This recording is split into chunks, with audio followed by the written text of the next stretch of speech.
नमस्कार, मी डॉक्टर उमेश नारायणराव रायते, intensive study chest physician.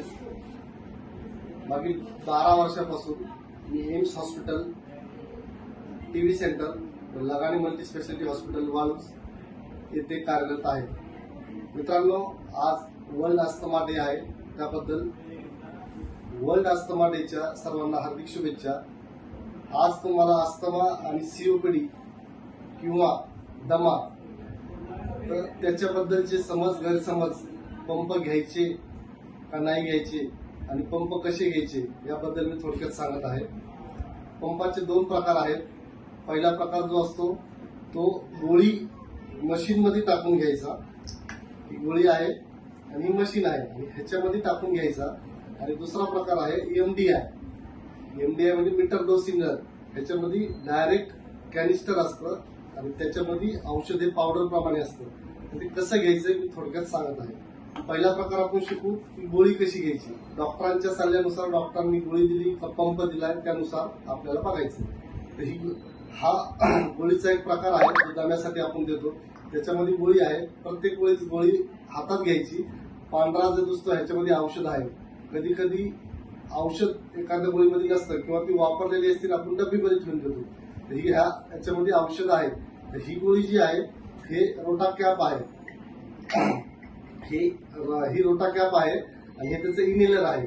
हे इनहेलर जे आहे पहिली स्टेप आहे हे काढायचं. ठीक आहे. हे काढल्यानंतर ह्याला अँटी क्लॉकवाईज असं फिरवायचं. फिरवल्यानंतर ही गोळी जी आहे उभी धरली. ह्याच्यामध्ये औषध आहे. ही आडवी इथं एक छिद्र आहे त्या गोळीच्याच आकाराचं त्यात टाकायचं आणि हे लॉक झालं. असं कट आवाज येतो.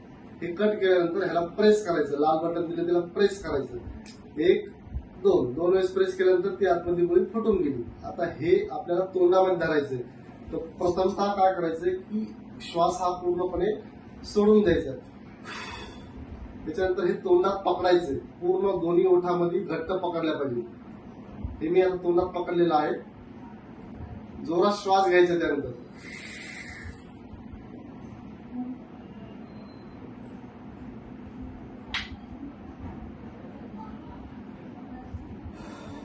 श्वास पूर्ण सोडून द्यायचा. जितक्या वेळ तुम्हाला श्वास पकडता येतोय तितक्या वेळ श्वास पकडून ठेवायचा आहे. मिनिमम 10 सेकंद, 8 सेकंद, 15 सेकंद ज्याची जशी कॅपॅसिटी असेल त्यानुसार तो श्वास पकडून ठेवायचा आहे. हळूहळू आपली कॅपॅसिटी वाढणार आहे.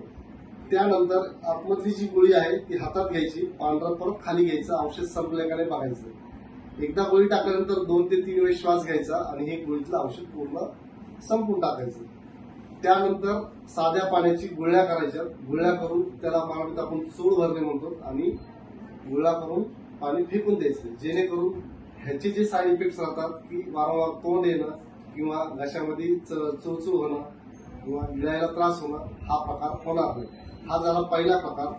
दुसरा प्रकार आहे एमडीआय. ह्याला आपण मीटर डोस इनर. हे मीटर डोस इनर म्हणतो आपल्याला. बऱ्याच कंपनीचे वेगवेगळ्या प्रकारचे एमडीआय आहेत.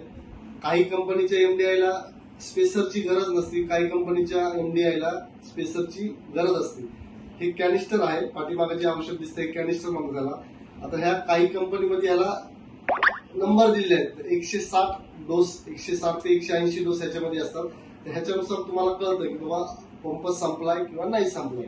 तर हे पहिला प्रकार ह्याचा असा आहे की हे पंप घेतल्यानंतर वरचे 2 बोट आहेत हे वर कॅनिस्टरच्या वर पाहिजे. अंगठा जो खाली पाहिजे ह्या प्रकारे धरायचे. प्रत्येक वेळेस ह्याला हलवायचंय. हलवल्यानंतर नवीन पंप जो असतो त्यावेळेस पहिल्या वेळेस आपण बाहेर देऊन टाकतो. त्याच्यानंतर स्पेसर सोबत जर घ्यायचं असेल तर हे स्पेसरला डॉक्टरांच्या सल्ल्यानुसार स्पेसर दिलं जातं. पाठीमाग समोरचं तोंड जे आहे ते त्याला कॅप आहे. ही तोंडामध्ये आपल्याला पकडायचं आहे दोन्ही ओठामध्ये. पाठीमागचं जे आहे हे आतमध्ये इथं लावायचं आहे. हे 2 बोट वर आणि अंगठा खाली आणि डाव्या हाताचं जे ह्याच्या सेंटरला पकडायचं. ह्याला वॉल दिलेली आहे व्हाईट. ह्याच्यामधून श्वास घेतल्यानंतर बंद चालू होती. हा जो स्पेस आहे ह्याच्यामध्ये औषध हे जमा राहतं. एकदा दाबल्यानंतर आपल्याला 3दा श्वास घ्यायचा आहे. श्वास पकडून ठेवायचा 10 ते 15 सेकंद मिनिमम तरी आणि त्याच्यानंतर नाकाने सोडायचा आहे. हा पंप तोंडाच्या बाहेर काढायचा नाही. स्पेसर मी तुम्हाला करून दाखवतो. हे मी तोंडात पकडलेला आहे. ठीक आहे. तो दाबत आहे. ठीक आहे.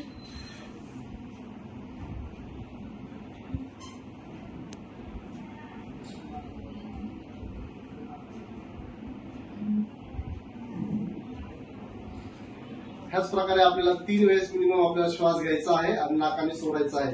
हे नंतर काढून टाकायचं आहे.